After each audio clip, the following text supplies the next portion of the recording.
ఆంధ్రప్రదేశ్ రాష్ట్ర రాజకీయాలు రోజురోజుకు రసవత్తరంగా మారుతున్న విషయం మనకందరికీ తెలిసిందే. ఇకపోతే ఆంధ్రప్రదేశ్లో ఎన్నికలకు సమయం దగ్గర పడుతోంది. ఇకపోతే నిన్నటితో నామినేషన్ల పర్వం ముగిసింది. దీంతో ముఖ్యమంత్రి వైఎస్ జగన్మోహన్ రెడ్డి గారు పులివెందుల అసెంబ్లీలో పోటీకి నామినేషన్ నిన్న దాఖలు చేసిన విషయం విదితమే. ఇందుకోసం ఆయన తన స్వస్థలానికి నిన్న చేరుకున్నారు.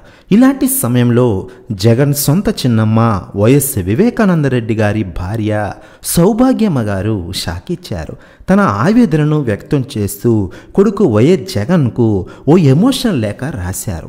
ఆమె చేతి రాతతో ఉన్న బహిరంగ లేఖ ప్రస్తుతం సోషల్ మీడియాలో ప్రత్యక్షమైంది.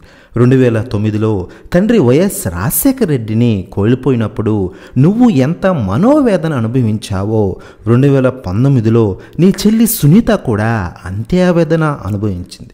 అప్పటి నుండి ఇంతవరకు జరిగిన పరిణామాల్లో మమ్మల్ని ఎక్కువగా బాధించిన విషయం ఏంటంటే మన కుటుంబంలోనే వారే ఈ హత్యకు కారకులు కావడం, వాళ్లకు నువ్వు రక్షణగా ఉండడం అంటూ సౌభాగ్యమ్మ తన ఆవేదనను కొడుకు వరసయ్యే వైఎస్ జగన్కు వ్యక్తం చేశారు. రాగద్వేషాలకు అతీతంగా పరిపాలన చేస్తానని ప్రమాణం చేసిన ముఖ్యమంత్రిగా నిజం వైపు నిలబడమని వేడుకుంటున్నానని సౌభాగ్యమ్మ గారు ఆవేదనతో కూడిన లేఖను జగన్ గారికి రాశారు.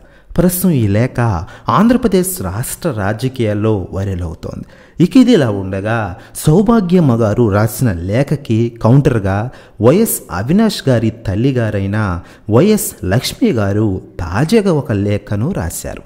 అమ్మ సౌభాగ్యమ్మ గారు అంటూ మొదలుపెట్టారు. 2009లో జగన్ తండ్రి కోల్పోయినప్పుడు ఎంతో మనోవేదన అనుభవించిన మీరు 2010లో కాంగ్రెస్ ఒంటరిగా చేసినప్పుడు మీరు ఎందుకు జగన్ని ఒంటరి చేశారు? 2019లో వైఎస్ అవినాష్ని ఎంపీగా గెలవాలని మీరు సపోర్ట్ చేశారు. కానీ ఈరోజు ఒక హంతకుడని అంటూ ఉన్నారు. ఇలా పదే పదే మాటికి ఇలా అనడం భావ్యం కాదు.